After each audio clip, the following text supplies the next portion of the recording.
All right, everyone. Welcome back to another episode of The Sportsmen. As always, Joey D. As always, Mikey V. And myself, The Big Ticket.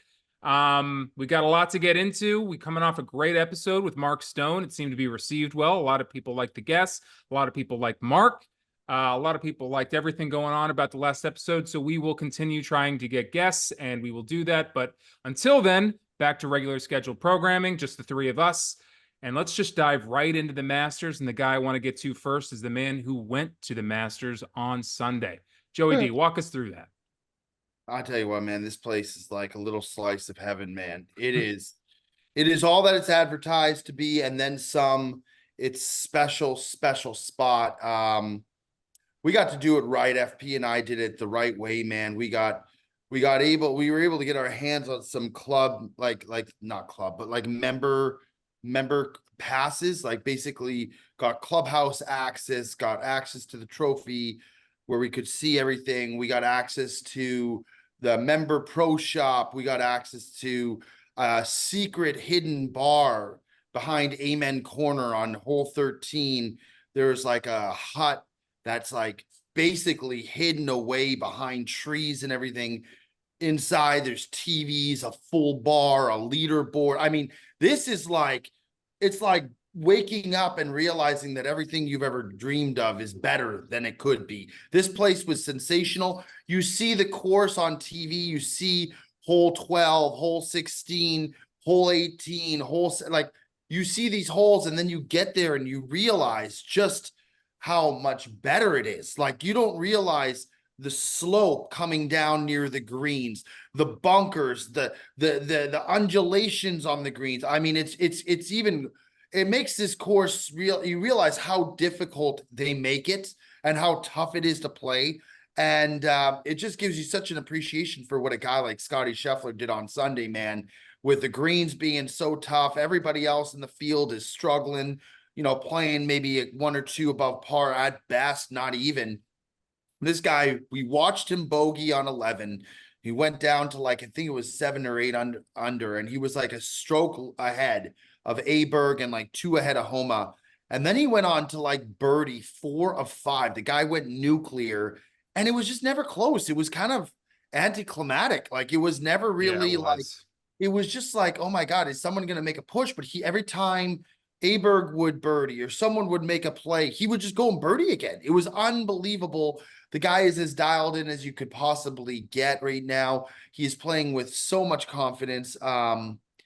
Being there was incredible. I will be honest, for the first half of the day, I didn't watch much golf. You're just soaking it all in. You're walking up and down the course, really taking in the sights. But like towards the end, we watched a bunch. And I tell you what, man, Scottie Scheffler is the real deal.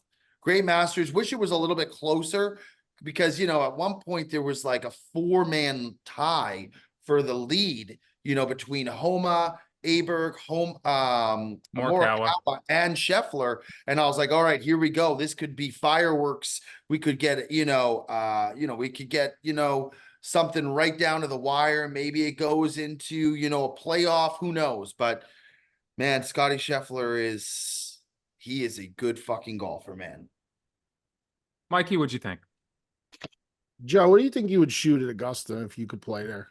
Oh, Mikey, it would be, I mean, probably, I talked to some people, they said that like, a guy who's shooting in the 70s, like pretty scratch, could shoot like 90, depending on how hard the greens are. I'm probably shooting like 120, 130, probably pretty easily. They actually had a funny thing. I don't know if you guys saw it on social media, that if you could just start on the green, I saw that. Yeah.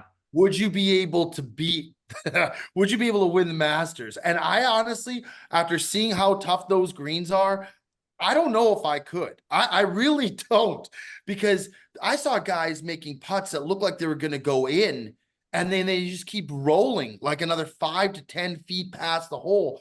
And I don't know, but yeah, the course is tough, Mikey. It's insane when you see it firsthand up close. It makes you appreciate it so much more. Yeah, I think the greens is what separate. You don't see. I haven't been to nearly as many golf courses as you guys have, but the golf courses I've seen, like, you just don't see greens like that are shaped like that and that have, first of all, that are that fast. They said Saturday, like it was like glass, like the greens were just like glass. And with that much shape to it, like you just don't see greens like that. So that is an interesting. I saw the same thing, about starting on the greens. Could you win the Masters? But anyway, all in all, four-way tie at 6 under on Sunday at one point. I thought that, I thought Aberg was gonna make a run. I thought he had the best shot out of the four guys. He looked the best. Morikawa had a couple chances that that were birdie putts that he had to make, and he early in the front nine, and he missed both of them. And even I think it was Nance, or maybe it wasn't, but somebody said they were like, those are the putts, like you just can't miss those putts when you're chasing Scottie. And there was the four-way tie at 6 under. I was like, all right, this is going to be really great. And it wasn't. It was not entertaining, really. It was incredible to watch. Wasn't, yeah. Because of just incredible to watch a guy who plays golf like it's a video game at this point. Like Scheffler's like watching like a guy play a video game golf.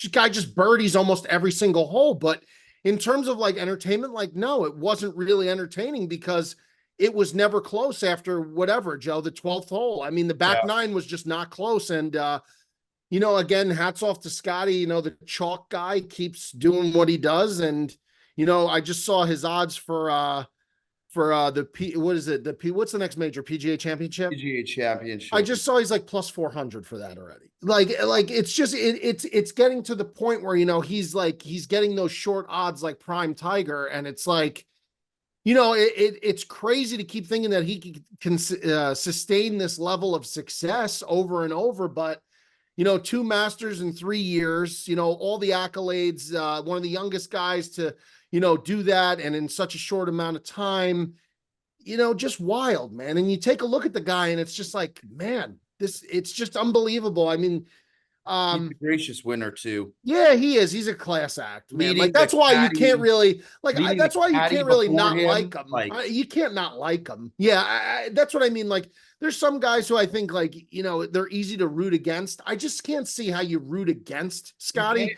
But at the same time, like, I just wish it was like more entertaining to a degree. Like I really thought once that 4-way tie happened, the way that Adberg had been playing, I thought he was going to really make it interesting down the stretch, and they couldn't. The 11th and 12th hole is what did it. I was sitting right there watching. So first Aberg, however you pronounce it. Oberg. He double bogeyed. Ludwig. So he double bogeyed. So he fell 2 strokes back.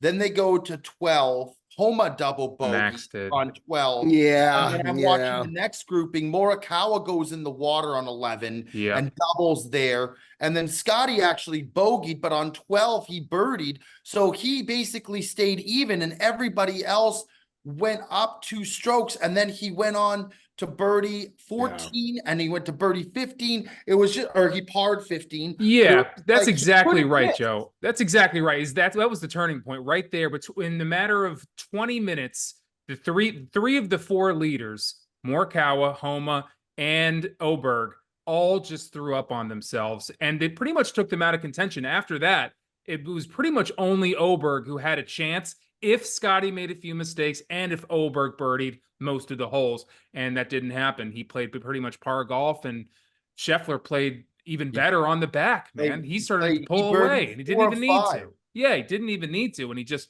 – but what I tell you what, the only chance you have of getting him is if he makes a mistake off the drive, because – if he gets himself in the middle of the fairway, his irons are so precise. He gets himself, and people like to say, oh, he's not a great putter. He's not a great putter. He doesn't have to be, because his irons get him within 6 feet every single time. It's absurd. He's got a putting coach now. Yeah, and that's getting good too. And he was making on Saturday. His putting is a lot better. 34. It's a lot better, yeah. So his putting has gotten drastically better. But it didn't even need to, because of how great his irons are. Before that, tee to green, the best statistic golfer in all of the PGA. His problem was that he couldn't finish with putts, and now he's making those putts. So it's just like, watching him with the lead is kind of like playing ping pong against Bob.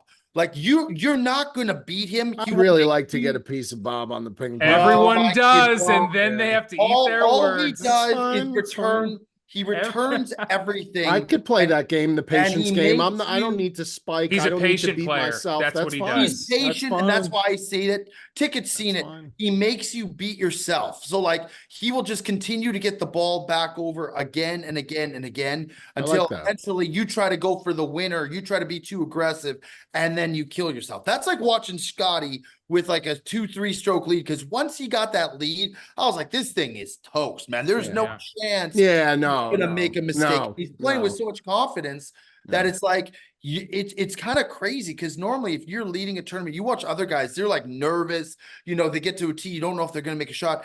He's so used to winning now and playing with the lead that it's like other guys are worried because they know he's not going to screw up. I thought, Oberg, I thought had the best chance in terms of what they all looked like, the top 4 guys at that point. I thought he had the best chance at that point.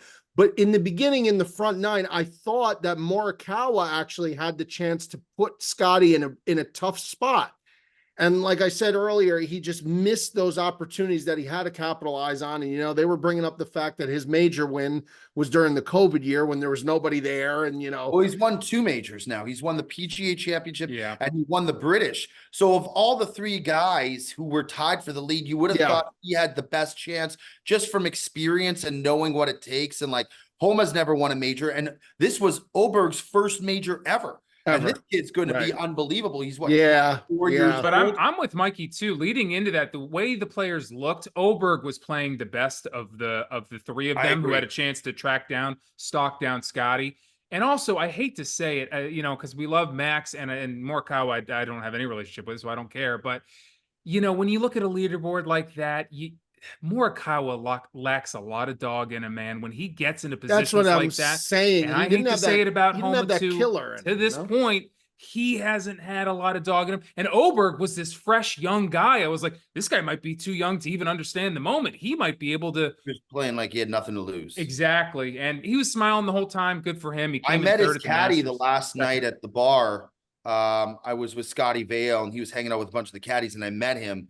And I was just like, man, this kid's going to be special. He's 24 years old. He was going from the green to the tee. He was laughing. He was loose. Like, that's exactly what you want to see. If you put money on a guy to win, you want to see a guy look like he's just at his best point. He's not too nervous. But unfortunately for the rest of the world, that is Scottie Scheffler right now. And he even said it. He goes, honestly, whatever he said, I'm not going to get the quote right, but he said, Masters Sunday was not pressure. He goes, pressure for me was on the Corn Ferry Tour, trying to get my card and win my first tournament on the Corn Ferry Tour to qualify for all the, like, that to him was this pressure. And you could see, like, this guy is just so even keeled throughout the entire, he didn't even show any type of real raw emotion up until the very end. And even then, it never looked like he really even broke a sweat.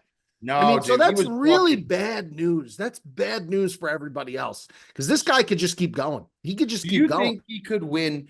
Don't focus on the majors, but do you think he could tie Tiger for 5 Masters wins? He's got 2 now, which is not, he's not even halfway home, but I feel like he plays there with so much confidence. Oh, that's the thing. He loves it there. He loves it there. He's 27 years old. So you figure what? A prime golf. How much prime golf does he have left? He is 27? 27. So how much prime golf does he have left in reality?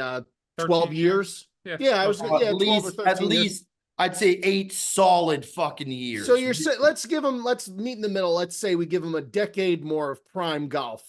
He's got to win 3 out of 10 years. Listen, in golf, that's fucking hard. I'm gonna say no. I'm gonna say no and be mainly. I'm gonna say no too, man. Mainly because now he's having this kid, and he even went on the record saying, like, my life and the way I approach it's gonna change. He's like, because he's a man of faith. Does for all of us. He's a big. Well, it does. He's a big Christian guy, and it's. I think he means it when he says things are gonna shift for him. Oh, they are. I mean, And they to are. win another 3, I mean, it's hard enough. But if you're gonna, Well, this guy could afford to like hire like 15 fucking nannies a day. Can, but I it's don't just, think does he he wants to have, do that. right? That's the difference between him and Tiger. Like Tiger, all due respect, he's had his kids, his marriages, like Tiger really, like, where was Tiger's top priority always? Golf. I agree with Ticket. I just don't know if Scottie, I don't think Scottie is like that mentality wise. Put I don't think he is. Perez into Scotty and he'd win like fucking Yes. Great Yes. Masters. Yes. Scottie would probably never Golf lose another over Masters.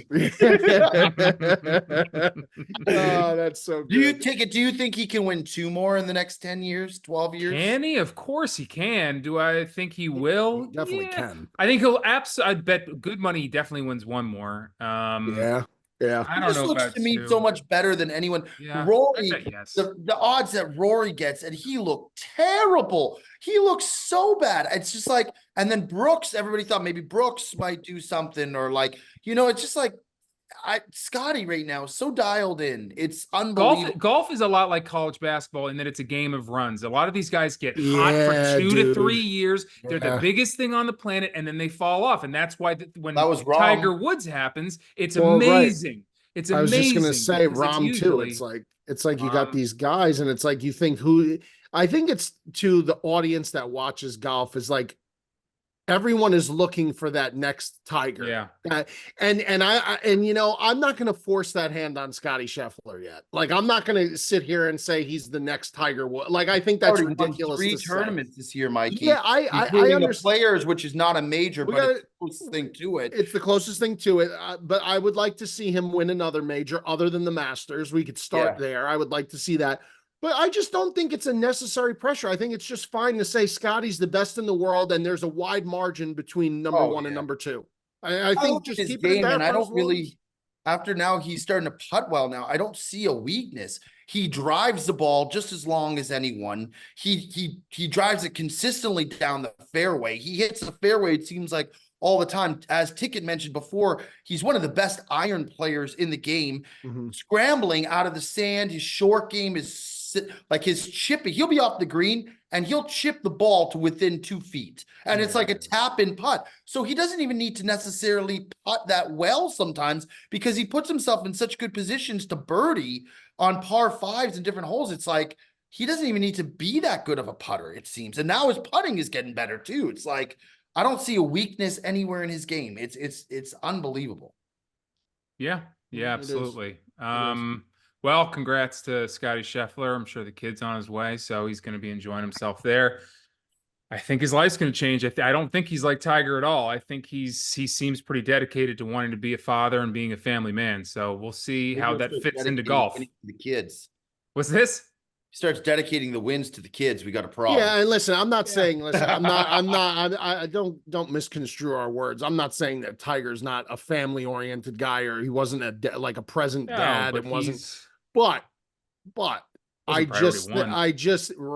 That's all I'm saying is it just would seem to me that Tiger was a guy who would prioritize golf a little more than Scheffler may once he has the kids. That's what I would say. Like just where it stands on the importance totem pole, I think to Scottie's going to be a little bit higher than maybe it was for Tiger, because Tiger was still trying to chase this like GOAT level, which he did achieve. I mean, so you can't take that away from him.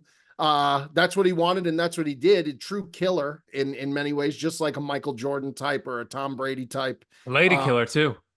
Well, that's a whole nother. That's a whole nother. But Not wrong. Yeah. You're wrong. All right, let's move on here. Did anyone here watch UFC besides myself? UFC 300? Oh, great card, man. What are you kidding? It was unbelievable. Fight after fight. It was even the undercard was unbelievable. I went to Bob's, spent the day with him and Jet, his dad, one of his dad's friends. Joe knows him. They went to a UFC fight together in Miami. Stevie. And it was, I got to say, it was one of the greatest nights I've had since moving to Florida. It was unbelievable. Bob's dad's firing in bets. We're eating pizza. Jet's getting involved. Jet's winning bets. We're all winning. Wow. It was a great time. And again, it was just one of the best cards I've seen in a long time. People were upset that they didn't see the biggest names in UFC. but they had just a stacked card, just some of the greatest hitters out there from beginning to end, even the undercard. Gentlemen, which fight stood out to you the most? There's obviously one, but did you get much out of the rest of them? What'd you guys think of the whole night, UFC 300? Yeah, I think a lot of people were saying that the undercard was even better than the, was lined up better than the main card, the pay-per-view card, which I don't disagree with. Obviously, the Holloway Gaethje fight to me was the highlight, the high point of the evening. Yeah. Incredible end. The whole fight was just, I mean, you want to watch two guys just kill each other. I mean, it was just unbelievable. I'll tell you what fight I really enjoyed too. The Zhang Weili fight. I was impressed. I was impressed with the challenger to Weili. That one. I mean, she got choked out. She was out. She was out. The fight should have been called there. And for her to get up and fight in that next round, I got to tip my cap to that. And then she almost got killed the next round. The girl was wailing on her. Tough chick, man. Tough chick. And then obviously the main event, Pereira just, I mean, unbelievable. That was the one fight where it kind of felt like this other guy shouldn't even have been in the octagon with him, man. Gets like hit he in was the just nuts. toying with him. He goes to Herb Dean, who tries to interrupt. He goes, no. Yeah, and it was so sick. Him the fuck out. Yeah, it was one of the coolest things I've ever seen. The way he waved off, it was so sick. I mean, you had that, and then you had Holloway calling Gaethje to the middle of the octagon and knocking him out, calling him into the middle of the octagon and knocking it. I mean, it was everything as advertised. That's a paper. See, the UFC to me, like, here's the difference between the UFC and boxing. Boxing has lost so much of its luster because of all the subdivisions and how there's no unified title. It's like all the different titles, and there's not one consensus. It should just be one consensus heavyweight champion of the world. That's it. Yeah. Middleweight, whatever, light heavyweight, all of that. It should just be one title, not all these different divisions. That's one problem. The second problem is when you buy a UFC pay-per-view. Now, granted, some of them could go a little bit quicker, but I do think you get the bang for your buck. I don't mind. Like I would spend that $80 every single week if that was what the entertainment level I was getting. That was the unbelievable. First one I've ever purchased, Mikey, and I watched every second of it. It was so worth it. And by the way, take another fight that didn't really get maybe the recognition it deserved because there were so many good fights, was that Rakic Prochaska or whatever fight. This guy, and I know you guys had that Yuri Prochaska guy. He was getting his legs. He couldn't walk. This guy was kicking the shit out of his legs. He couldn't move. I was like, this fight is done. And that's what's so exciting about the UFC, that on a turn of a dime, he clocks this guy with one punch, knees him in the face, and all of a sudden just starts wailing away at him and knocked him out. And it's like, that is what is so fun about the UFC now. And I think me going to UFC 299 is what really turned the tide for me, because I actually sat there, I watched it, I was engaged, and I was like, oh my God, this is pretty nuts. And then my next experience is UFC 300, which I just ordered. I mean, it's hard to imagine after that I can't not just start watching all of these things, but it was fight after fight. There was an early card, Green versus that Miller guy. This guy was beating this Miller to a pulp. His face looked like a beach ball, dude. It was unbelievable. It was just, every fight was so exciting. It was the Holloway fight, man.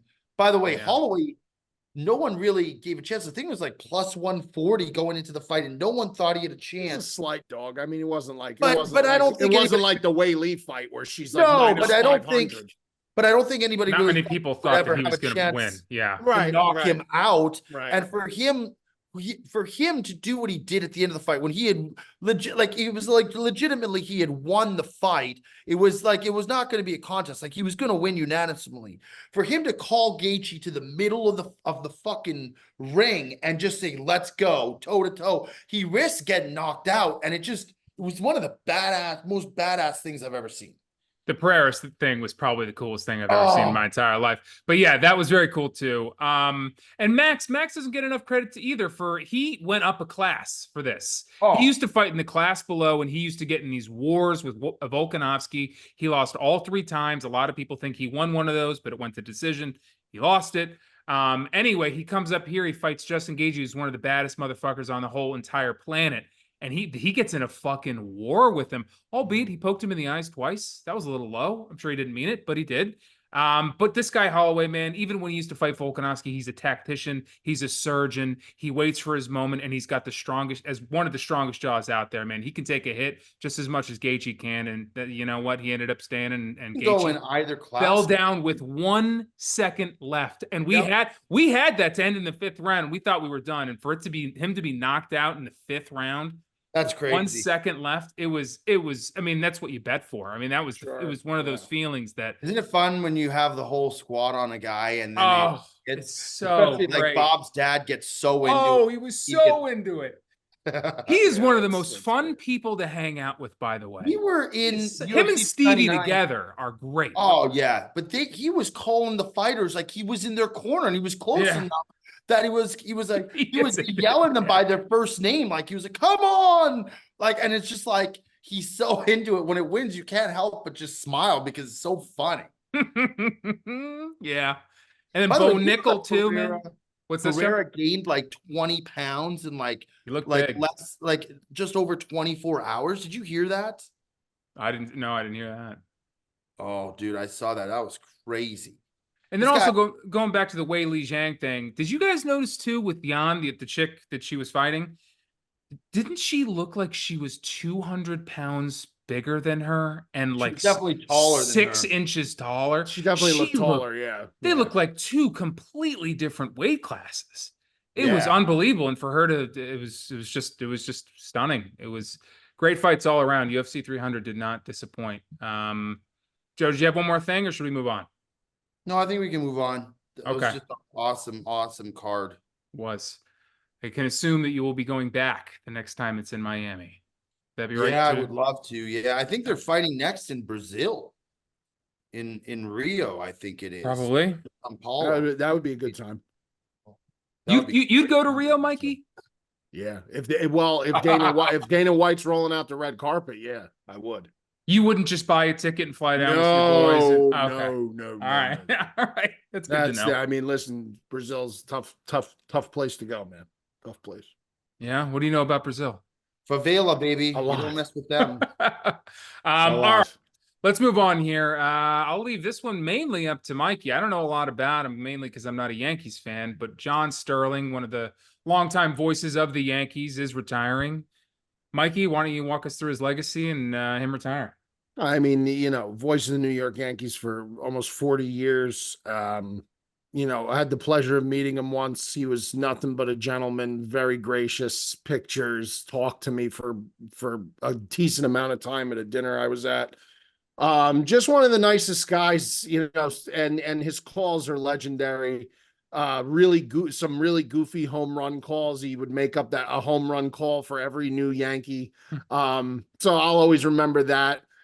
Some of his iconic calls throughout the years, the World Series wins. So it's just going to be a very big and, different type of adjustment to not being able to listen to him on the radio anymore. But like everything else, everything changes, and people grow old, and I mean the guy's 86 years old, I believe, so it definitely was time for him. You could tell the last couple of years, like he was good, but you can tell for a while now. I mean, yeah, he's like misjudging home runs, and like but he is a legendary guy of baseball. I mean, he's up there with the other. Is he like your Vin Bob Scully? Euchre's, Vin Scully? Yeah. Harry Carey. Okay. Like he's up there with those guys in the pantheon, in my opinion, 100%. So yeah, he'll be missed. To be honest, Yankees radio, I used to listen to Yankees radio all the time at work when I was doing different types of shifts, but now that I'm able to be home most nights, I'm a TV guy, but those radio calls were great. And listening to baseball on the radio, that's like the one sport I feel like is baseball where listening on the radio is very much doable. If the play-by-play guy is good enough, baseball is a sport where you can listen on the radio and actually enjoy it. Football, I could never do it. Basketball, too fast paced. Same with hockey. But baseball was always one of those sports where it just felt like on the radio, it kind of like had a little specialness to it. So, yeah, he'll be missed for sure. That's because the speed of that Absolutely. allows you to give a lot of secondary commentary and observational, stuff where, when you're calling some of these other sports, like even in football, it's hard to split second. Things happen split second. Even it's like sports. It's hard to explain if a guy on the defensive side breaks through to make a tackle, like to get that so quickly, it's very difficult. Football, you're lining up in all these different formations. Guys are going in motion. Defensive guys, the defensive lines are pinching, they're audibling. The secondary's moving from press to zone. All that. Football is like obviously the hardest. It's too much. Baseball, Joe's right. You have the setup time. It's a pitch to a batter, and really, it's tough to miss anything. I mean, that doesn't mean it's easy to call it play by play. I mean, you got this guy John Flaherty, who is an ex-Yankees catcher that does TV play by play sometimes instead of Michael Kay. And I mean, this guy could fuck up a cup of coffee. He cannot. I listened to him call a game. I said, this guy almost ruined the game. I couldn't even watch it. I mean, his calls were just so bad. Like, so it's not easy, but at the same time, I'm just saying radio baseball is like a thing. Like I would hope that lasts as long as it can, because I do think it's still very much enjoyable. And two, by the seventh inning, they run out of things to talk about. They start just kind of cracking jokes, or you feel like you kind of get to know the guys too. Like with all those other sports we just mentioned, hockey, basketball, it's moving too quickly. They're just calling the game. They're just voices calling a game. With the baseball guys, I remember too, as a kid, listening with my dad sometimes on the radio. And it's like, you kind of got to know them. They felt like you invited them into your living room. Yeah. It's just an easier game, I feel like, to visualize in your head. Plays are easier to visualize in your head, as opposed to football, where it's like, well, where is he on the field? Like when a receiver catches the ball, the play-by-play guy isn't going to call out the exact yard line he's at. So you're wondering, well, where did he make the catch? Like, there's just like, if a hit is a hit in baseball, it's either a home run or a hit. What's coming. You kind of get the idea, but the other sports are a little more difficult. You can imagine like it's a slider outside. Like you can see it, like you can picture it a lot easier. Hop foul, ball outside, ball in it, high and in, you can, all that stuff. It's just very visually, it's just visually able to be able to see that just listening to someone's call, in my opinion.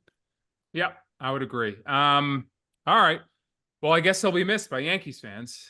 Life will go on for myself, for sure. Yeah, the Yankee fans for sure. That's a big retirement for them. For me, tomorrow it's just another Wednesday. That's correct. It's a brand new guy. That's correct. All right. Well, let's move on here quickly. We'll just touch on a couple things, and then we'll get into who's a problem. But did you guys see the AI statue that Philadelphia gave this guy? Oh yeah, I did. It's like this big. Yeah. Well, tiny guy. He wasn't. Yeah, he was small for basketball standards. 6'1". Yeah, that's still a nice. He's a tall guy. People thought he was short. People thought he was like 5'11". People thought. Yeah, well, I mean, when you stand next to Shaq, in that NBA Finals, like he looked like a fucking ant. When you stand next to Chris Webber for a couple years, yeah, you look small. C-Web, man, I love. It was tough because he got so emotional during the speech before, and then they do the unveiling, and it's kind of a bang job. Do you ever see that fake unveiling of the David Beckham statue? That was James Corden did, like it was almost like they were pulling a prank on Iverson. People have been banged by these statues, or the Hall of Fame bust sometimes. Oh yeah. How about the Sean Taylor thing that the Commanders did? How bad that was! It was like Cristiano Ronaldo's bust. Yeah.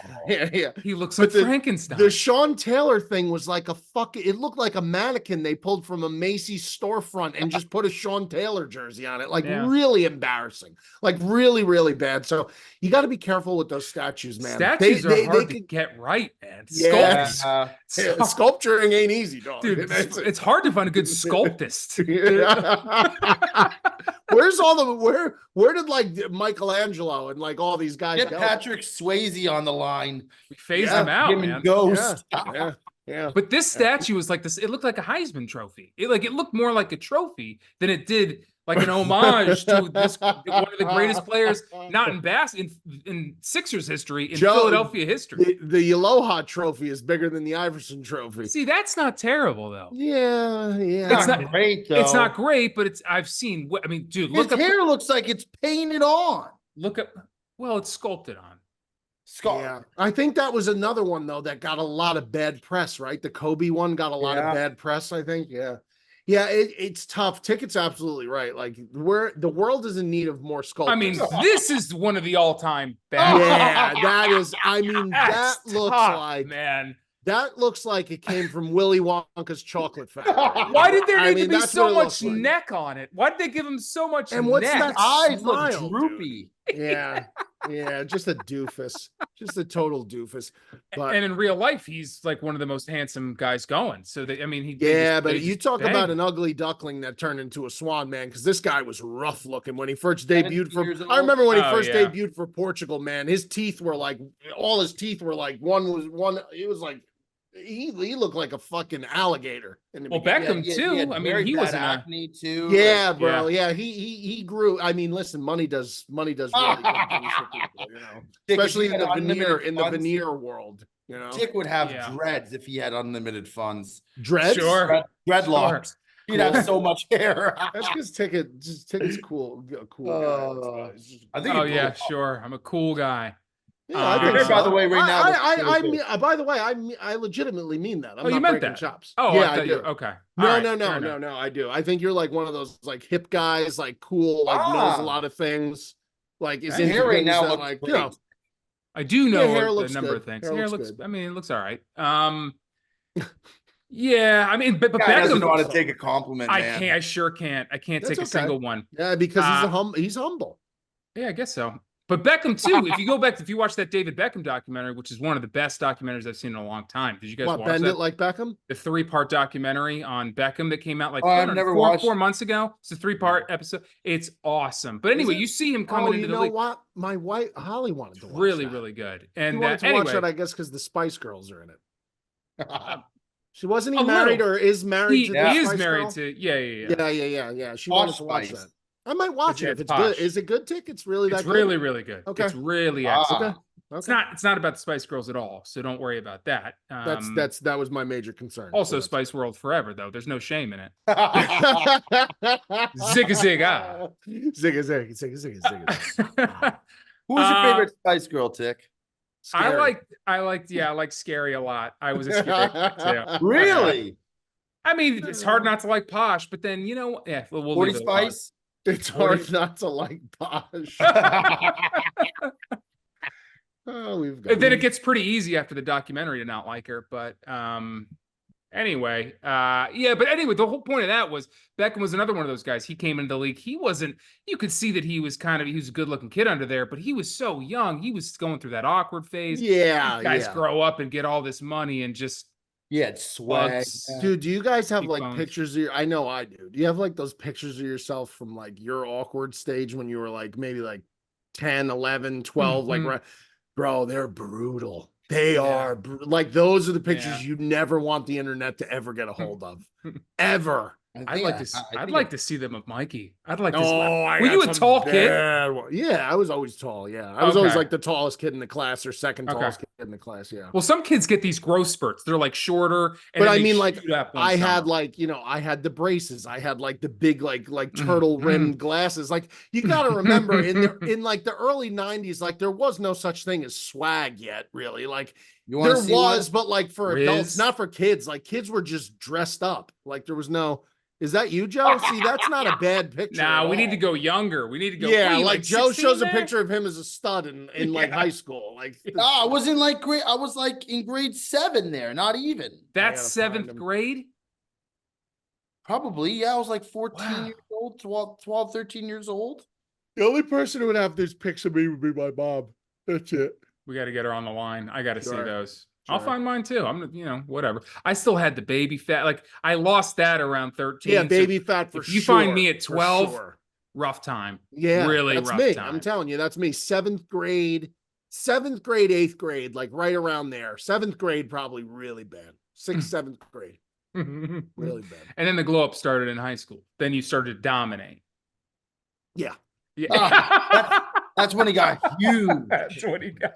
No, I really didn't get like big, I mean, I was big in high school, but I wasn't like there's a difference between being big, like sports big, and then being big, like workout big. I wasn't like I was just big. Like I was lifting heavier weights. I weighed so much because of football. I was weighing like 290, 295, which is not a good weight. Were you not a good bulking weight with for me. eating though? Or were you bulking in the weight room? Both, really. But like I Okay. wasn't doing like ultra conditioning workouts or anything. But you had a gut, right? Because you were For building up- sure. right? For sure. Yeah, for Sure. sure. Sure, I sure. have to find some of these old. Sure. Man. All right. Well, while you keep looking, we'll move on here to well, actually, before we move on to Who's a Problem, let's promote what's happening next week. If you boys still want to do this. This seems like a tall task for Joe and myself, but I'm sure Mikey will breeze by it. Potentially doing a mock draft next week for our teams. You would like to do that? Man. Okay. Yeah, I would love to do that. Sure. And how many I mean, the rounds do you Bears wanna do? only have, I think, 4 picks or 5 picks, so it's gonna be. I mean, easy I just for don't me. know many guys past the second round. I mean, like I gotta. Yeah, do a lot no. of I research. don't think we should do that. I think we should mock the first round or the Yeah, first see, half for of sure. the first round. Oh, That's you what mean I all mean. the Maybe all we the do, teams. like- We can't go into the second, third. I mean, we Okay. can, I but like that's that. really the listeners aren't going to know. Like, and that's no Yeah. fault because I mean I don't know guys past really this. I mean think I'm what not would be good. There's 3 of us. We do the top 15 picks, Sure. and we do Sure. it like so. We could Why even don't we just do the whole first round, Joe? I think we might as well at that point just do the whole first round. That's fine. Well, and Yeah. we'll just A lot of alternate. picks, We'll go. Somebody gets the 1, 2, 3, and then it just Yeah. repeats. Yeah, You know I what agree. I'm saying, Tick? I Yeah. agree. Yeah. And then maybe we can start trading picks. Maybe we can start getting fun with it. Just start trading, swapping picks. Wait, are we Again, doing can- it like what we would do, or are we doing No, it what we like th- like what we the- think is gonna that the happen. teams are going to what do? the team should do. What the team Oh, should okay. do. Okay. That's complex. That's a lot of work. I think we come together as a team here. I think we. I we think it work- may be fun. I think it may be fun if we did like a mock draft. If we were the only 3 organizations in football, and we just mocked the top 30 players and see who came up But with. then the it depends sickest what our team. roster looks like and what our True, needs are. True. Yeah. that That's gets too tough. really That's deep. too tough. Yeah. Well, regardless, we will be doing some form of a mock draft next week, probably the entire first round. We'll figure out the details on the rest, but come back for that I one. can't believe the draft is next Thursday, man. Unbelievable. How Are you fast excited, it is. Mikey? Oh man, best my time of the favorite- year One for of Mikey. my favorite night of the year, bro. I can't stop listening to Mel Kiper. I just can't. I can't. I'm a Those bits you're doing are hilarious, by the way. I like every single one of them. if I could, like they asked that question, like you could have dinner with like 5 people or like Mel. I always forget about Mel Kiper, and I just find him so wildly entertaining. What do you do the rest of the year? He researches the draft. That's why I appreciate it, because he is a sick fuck. He is a sick fuck. And like, wouldn't you love to be at dinner and just listen to Mel Kiper like break down a salad, like just talk about the salad in his voice? And like, just in the back of my head, I would just be thinking of that music, the primetime music in the back of my head, listening to him talk about a fucking crouton. Yeah. Don't forget the egg in that. I would tell you about this crouton, extra crunchy crouton made in house, of course. I mean, it's just he's just so fucking entertaining to me, man. I don't know what it is. Doing it for Forever, since I was a kid. I think Since the I was a 90s. little kid. Yeah. Yeah, It started in like the 90s. I do miss Todd McShay. I don't know what Me happened too. to What Todd happened to him? McShay. Todd. Now that's Yeah. what I miss is the banter between them two, because I mean Mel used to get Mel was like the old goat, and this new like young buck came into town, and Mel kind of wanted nothing to I do kind with of it, and feel it like was Mel obvious. had a talk with the higher ups at ESPN. He very well may have. He very well may have. But the fact that he didn't then monopolized land. the draft.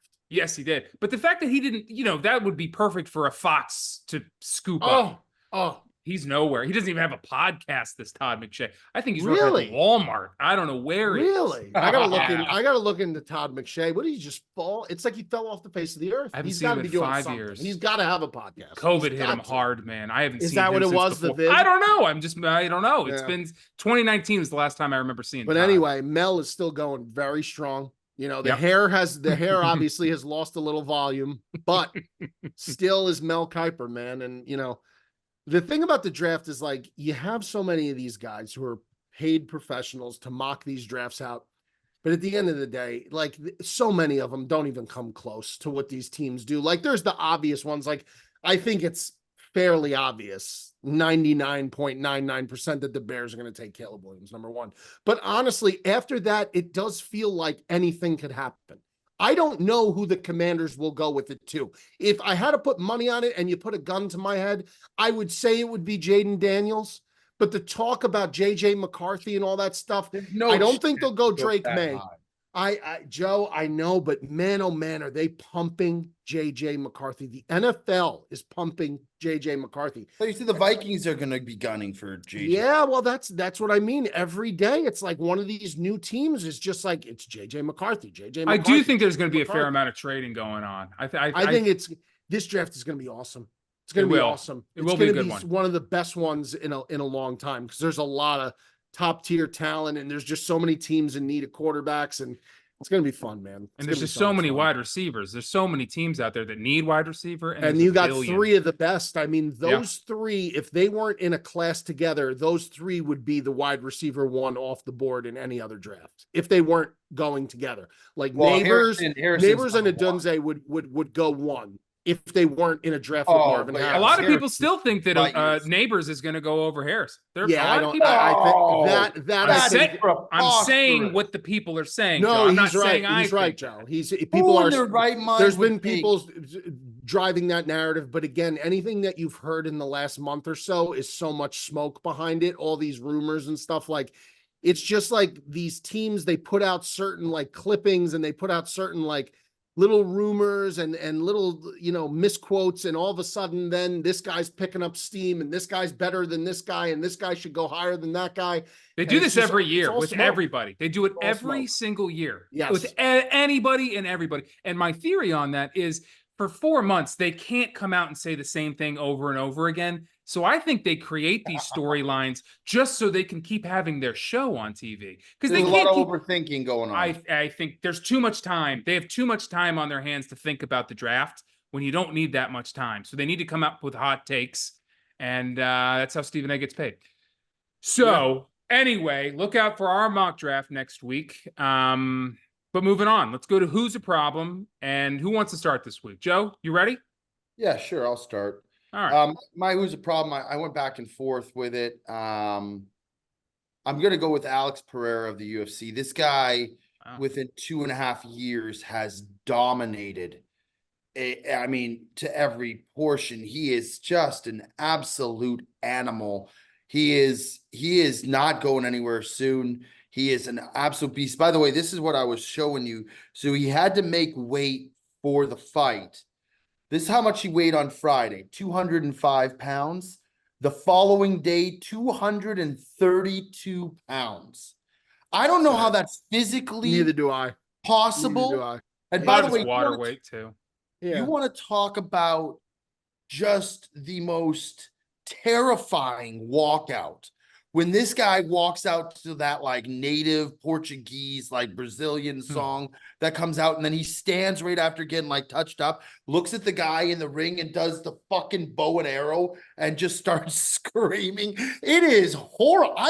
I had chills watching that. I was like, good God, this guy's gonna kill himself on the I really was.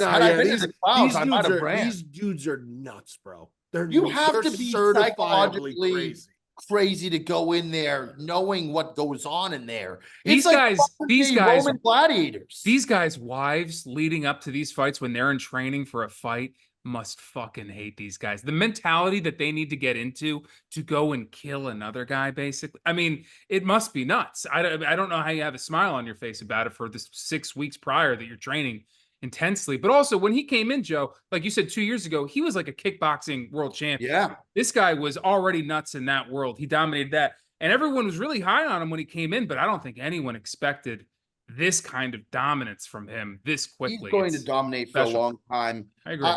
I was thinking about doing Scottie as my problem or even Holloway, but Pereira is just, this guy's built like, I mean, if you think of the prototypical fighter, what they should look like, you envision this guy, like no body hair, fucking head to toe, just bulging, shredded muscles. This guy doesn't have an ounce of body fat. Like, he would literally kill the average human being. Like, it's ridiculous. Like, I try to envision, like, how long would it take for him to kill me? Like, literally.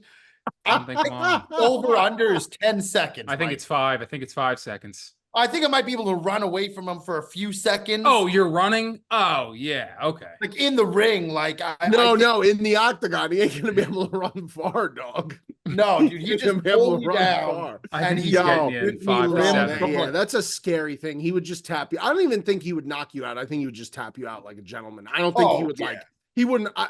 I think you would try to run. He'd catch you from behind and put you in like a fucking chokehold or something, and you just tap out. I would just tap out. I would just start tapping as soon as he touched me. I'd tap. I would just tap. I'd go into the ring, Mikey. I'd just start tapping on the ground. Yeah, bro. These guys. I'd surrender. I wouldn't even be there. I'd be in Cambodia. I wouldn't even be in the country. I would like, not. dude, I don't even know. Like, I don't even know. Like, if I could. I mean, I think I would do the same with Wei Lee or any of the chicks. That's Dude, anyone in the UFC, they're all killing you. Anyone, even the Mikey, worst. Could you take Jake Paul in the UFC octagon? Oh, yeah, for sure. You're fucking crazy, man. By the way, he was at the Masters on Sunday. Of course he was. Did you say hi? I didn't see him. He was rocking a nice little piece on the wrist too, apparently. Really? It's a nice piece. Yeah. Because every jackass in the world's gonna pay to see him fucking fight the carcass of Mike Tyson. And so will you. Months. And so will you. I'm a Netflix subscriber. I don't have to. Is it on Netflix? Yeah, it's on Netflix. Yeah. Oh, but they're doing the pay-per-view route, aren't they? I don't know about that. I don't know if they have. I don't know. I've never paid for anything within Netflix. Like, no, I've never, me neither. Yeah. But they've never done this before either. No, they haven't. So it's possible, but I don't know if that's the case. Because it's like ESPN Plus. You might already be a subscriber, but you still have to buy the pay-per-view. Yes. But ESPN Plus is a lot different. Like ESPN Plus is but it's also not just ESPN's decision. It's the UFC. Like the UFC makes money off pay-per-views too. True. I would think that. Yes. I would think that there would be, but what do I know? Anyway, moving on. Mikey, who's your problem this week? My problem, listen, I could go with any of several golfers from the Masters in a bad way. Spieth, I was thinking about maybe Zach Johnson, and I sold him on the Brilliantly Dumb show, but man, oh man, I'm just going to double down and just say that this guy's a problem.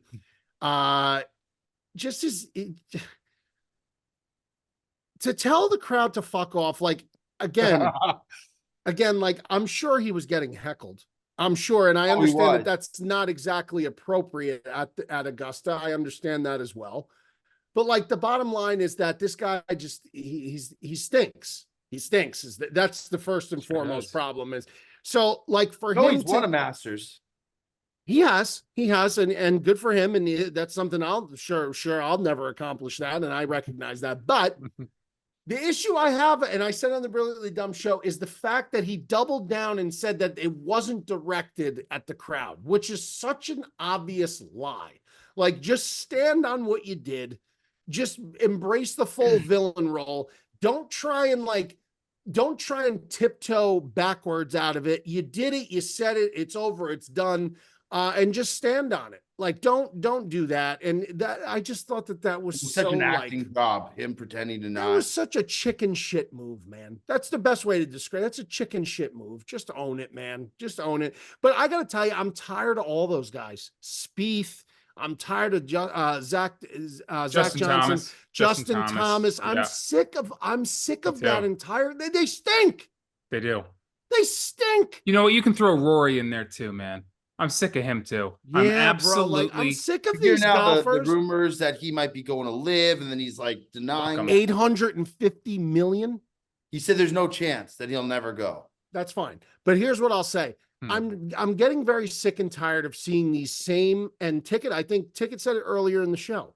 These big name golfers who established these huge marquee names years ago, maybe when I say years ago, I don't mean in the distant past, somewhat recent past, established these names, and these guys are the odds-on betting favorites every tournament. And what do? They don't even finish top 5, top 10. They stink. That whole crew stinks.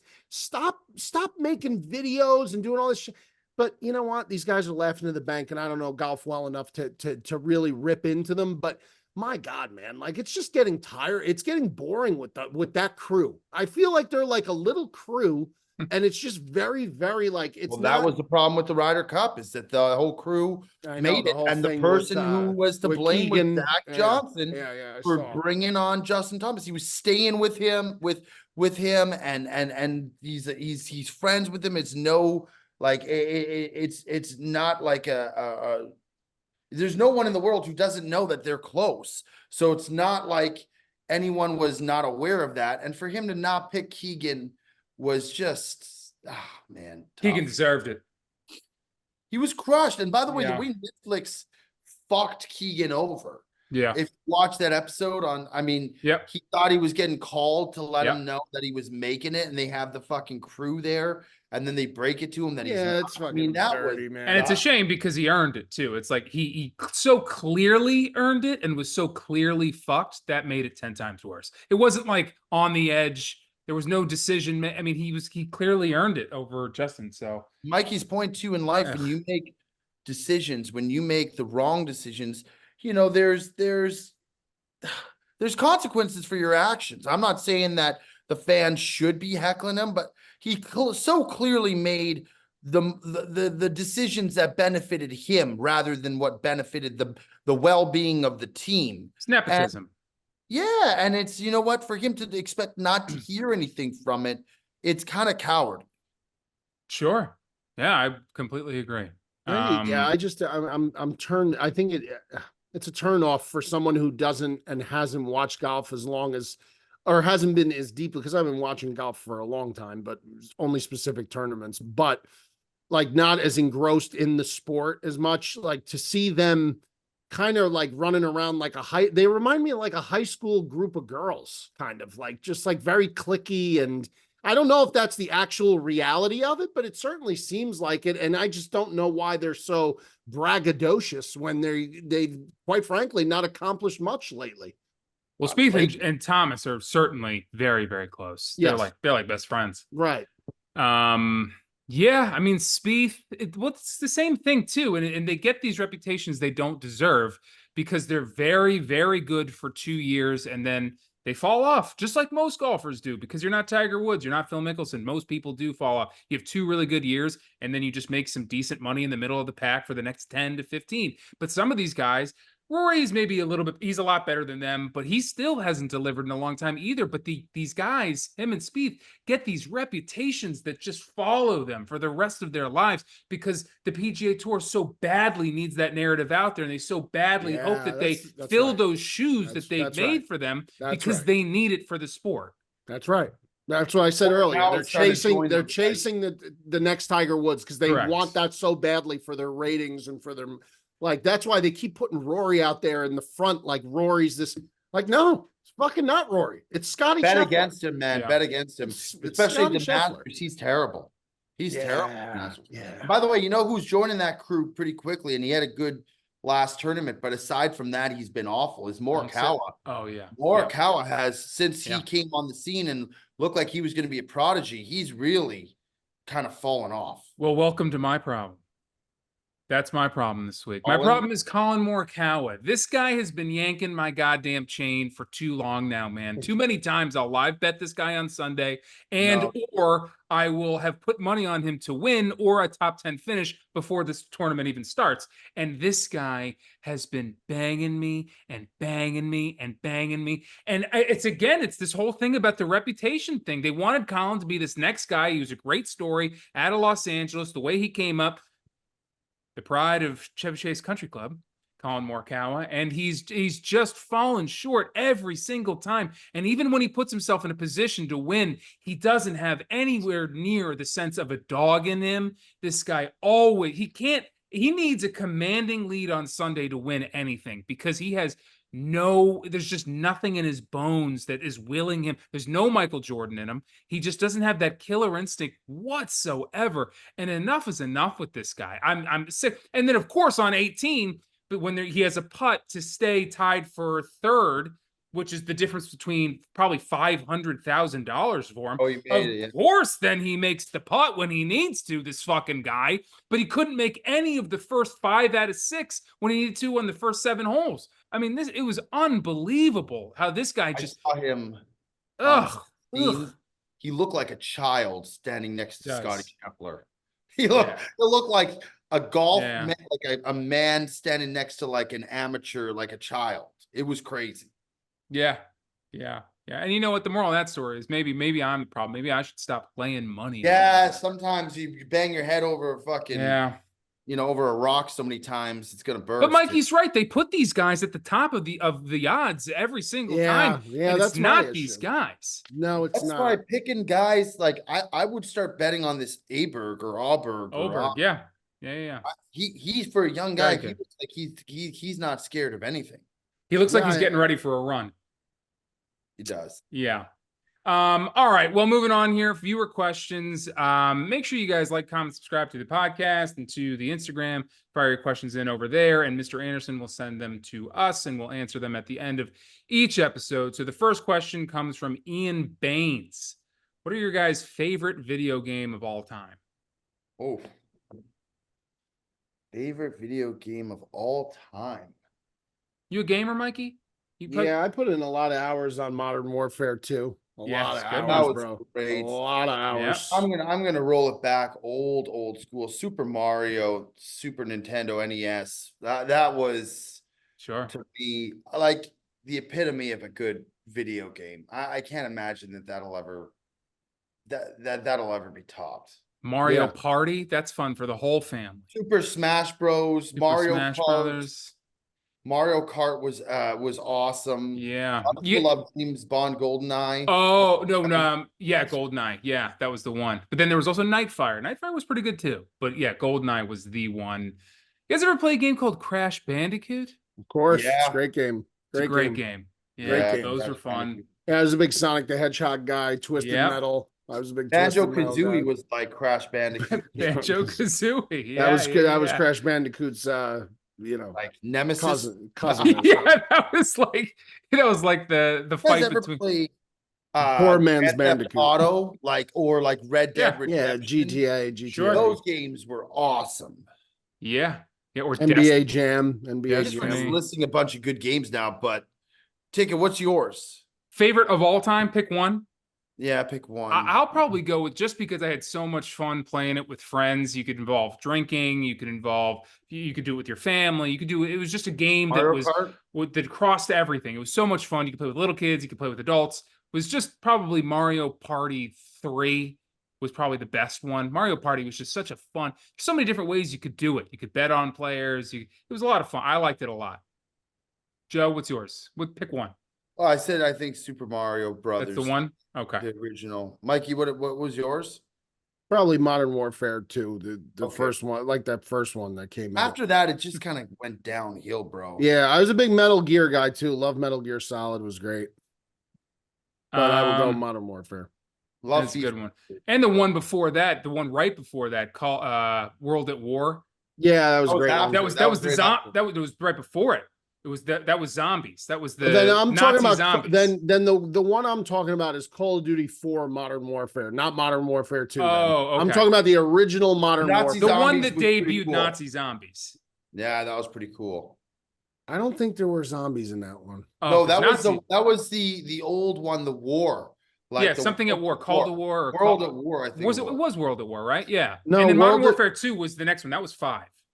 Yeah, I'm talking about 4. Call of Duty Okay. 4 Modern Warfare. The original First Modern one, yeah. Warfare. There was no Nazis. was The 3. Nazis came out Is that the one afterwards. where you're in the airport? There's the airport. No, map. That was that's Modern after. Warfare 2. That was after. That yeah, one was that was Yeah. after. That one was sick. That was great. That one was sick. Or they had like the nuke town where you're like Yeah. in the middle of like This is the game that I'm talking about right there.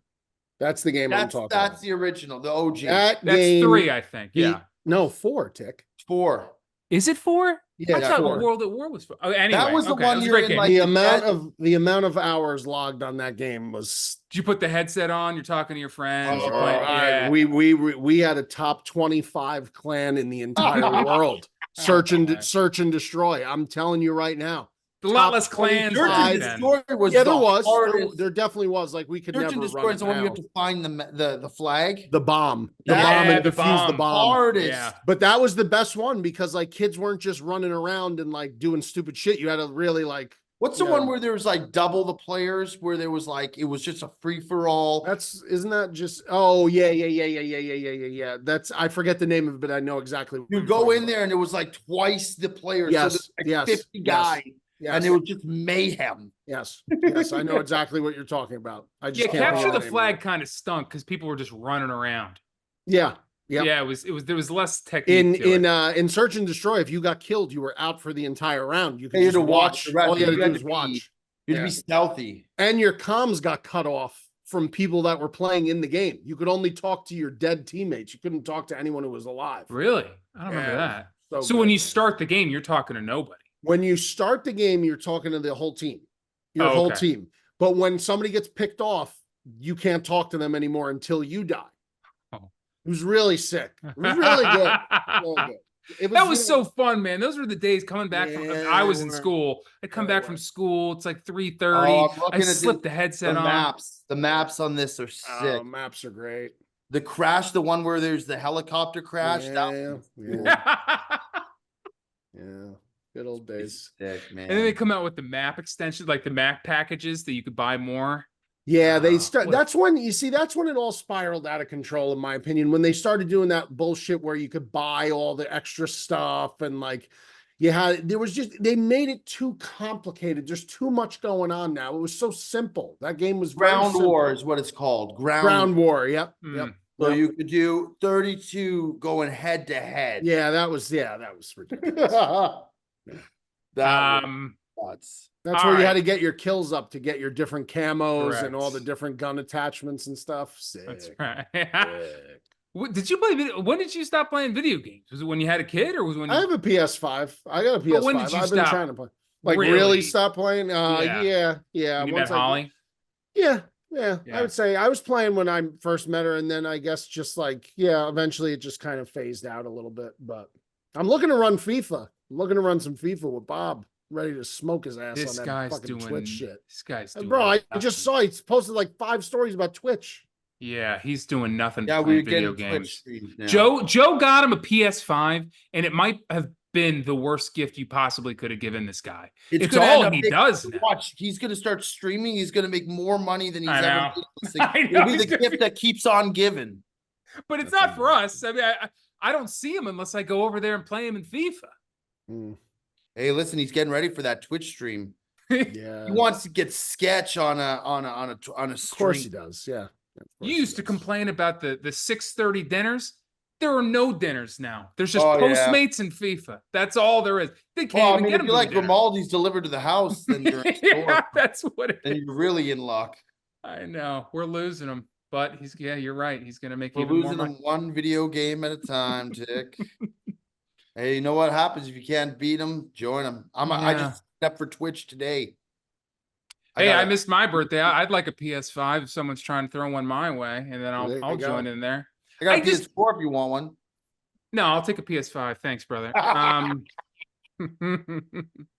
I don't even know how the Twitch works. I don't even know how it works. To be honest, I the gotta Twitch figure out- doesn't work as well for the sports games, unfortunately. Like you really should be playing. If you want to make the big bucks, you got to be playing that. What do they play? Fortnite or I don't know what the big game is. The Fortnite, one that yeah. Daltouche plays. I don't know what that one's called. But Okay. But I feel like we if could Madden still doesn't do do well.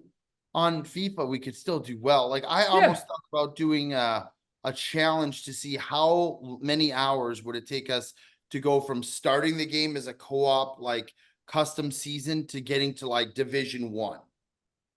Like how long would that take us together? Probably a I'm long saying though, time. how do you do the Twitch aspect of it? I don't even know how. What You is gotta that? set up a You stream. just stream. It's like live streaming. It's like if you So go you gotta live. have a camera on the Correct. TV. Yeah.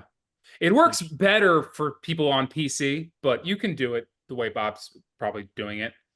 People do it. Interesting. But yeah, the 10 grand a day kind of shit, that's those other games. But you could, Still you're need right. 10 You can still grand a make a lot day. of money playing FIFA too, I'm sure. People just want to watch you guys. All right, Between next cameos question. and Twitch, this guy's never gonna leave his fucking living room. 10 grand a day. Those big guys do. Yeah, dude, they're millionaires, man.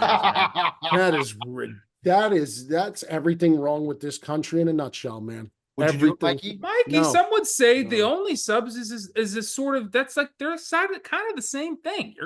You're making money on, it's What? Wow. they're just you're providing a service, but I'm so providing what service are they providing? They're playing video games. Entertainment, Mikey. Man, oh man. Oh, Mikey, you can't. I don't hate know. on it. I don't know, man. I guess. But what are they gonna do? Like, that's what they're gonna do for a living is play video 10 grand a games? day. They don't got to do much, Mikey. No, yeah, I guess Few not. years, man. they'll be set How for are life. they going to be prepared to be ready for society? I guess that's my question. Like, how are you going to be prepared to communicate with other human beings when you play video games all day long? They got $10 million in the bank. They're going to be they'll figure it out. Man, I agree with you. We have really, really, really fallen far from grace. What another question? We really have. I know. I'm trying to get there.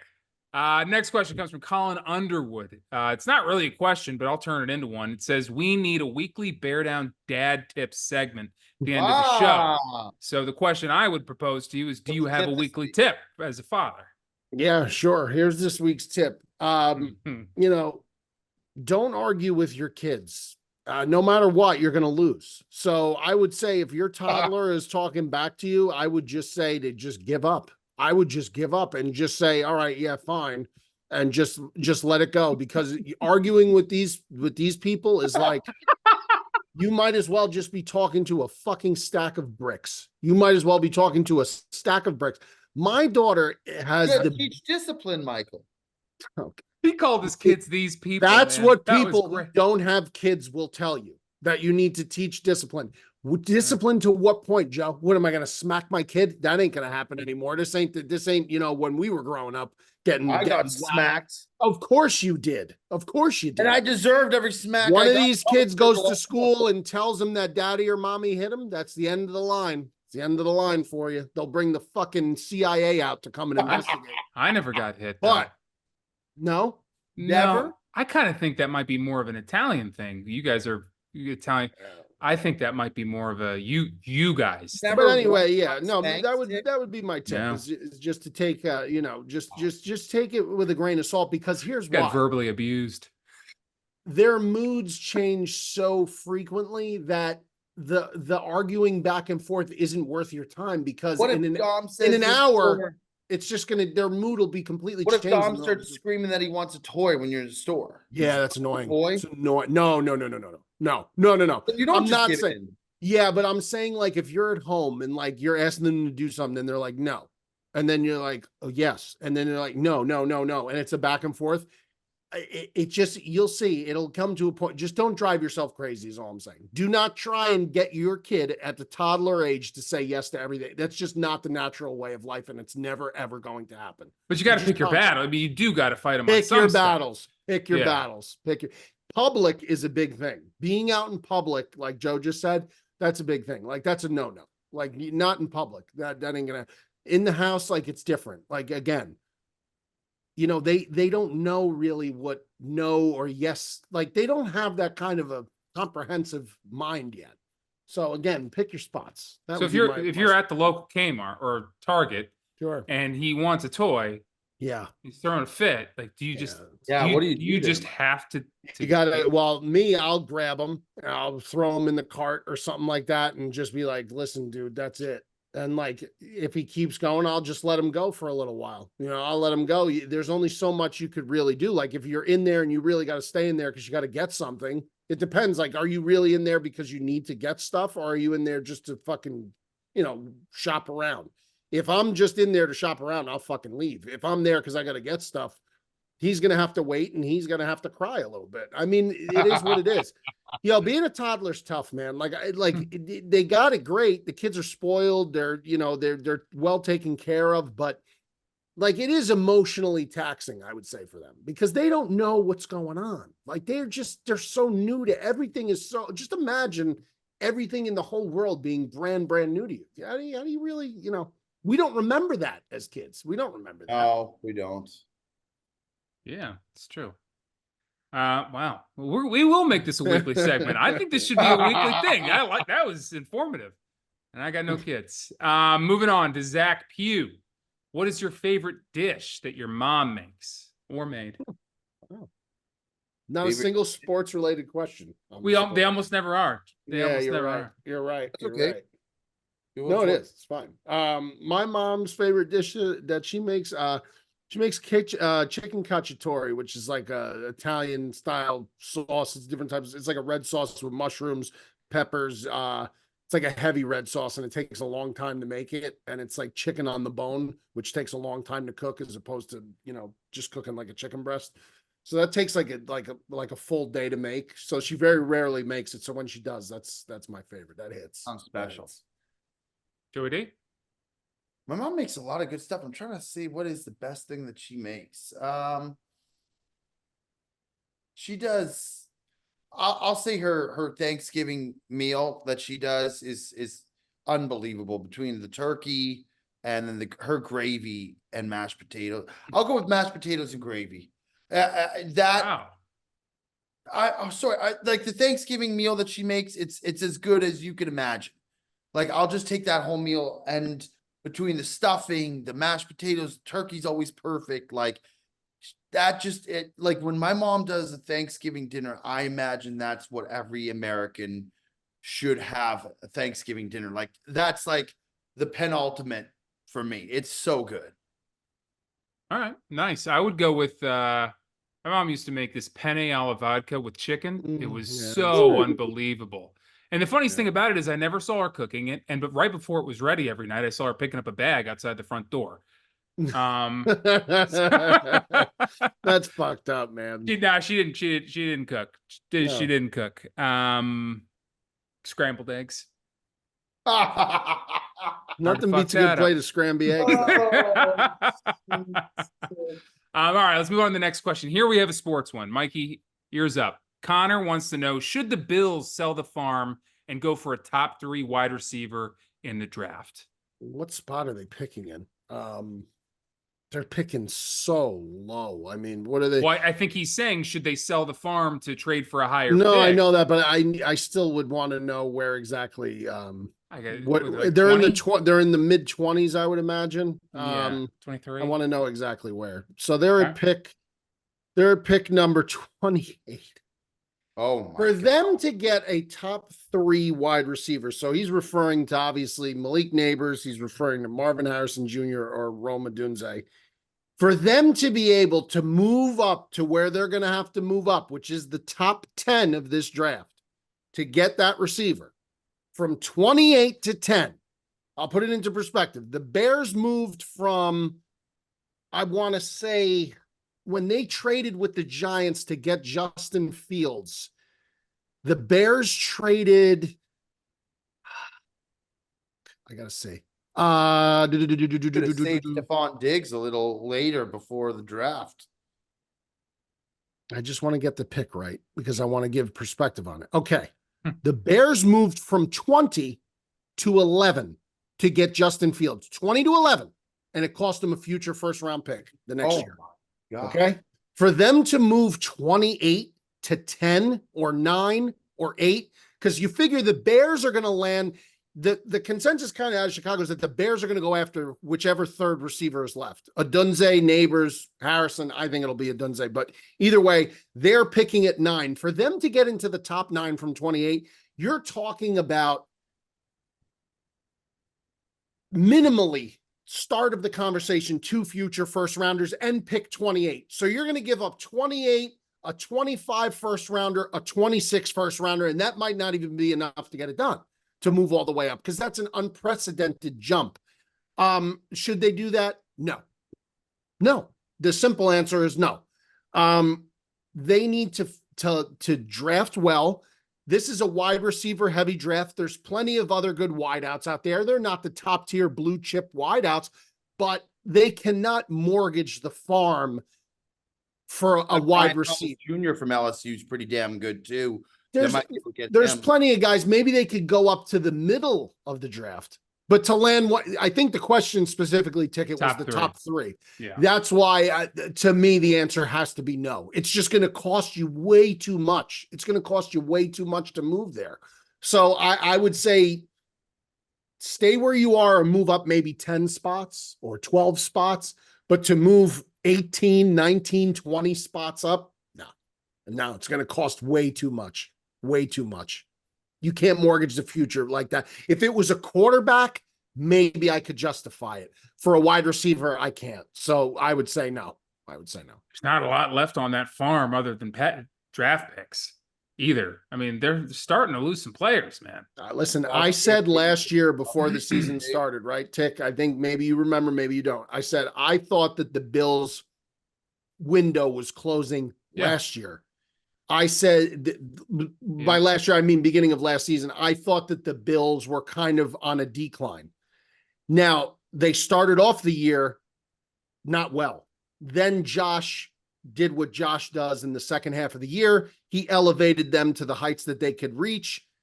But now, again, I'm looking at the Bills and I'm just like, yes, Allen could win them a game just because he's that good. He could win games for them. But the Bills aren't a team I look at and like they're so much better than other teams in the AFC. I don't look at them that way. So to me, the Bills need to draft very well, stay grounded, and start building that team back up through the draft. And the quickest way to fucking fizzle that out is shooting your load on a top 3 wide receiver and jumping all the way up and then mortgaging off your next 2 years of future number 1 first round draft picks.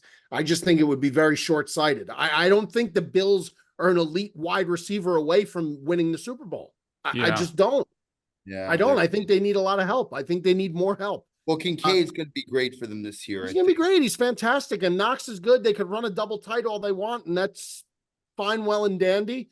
But man, oh man, I understand why this kid's asking that question though, because they don't have anybody. They have Shakir, right? They got rid of Diggs.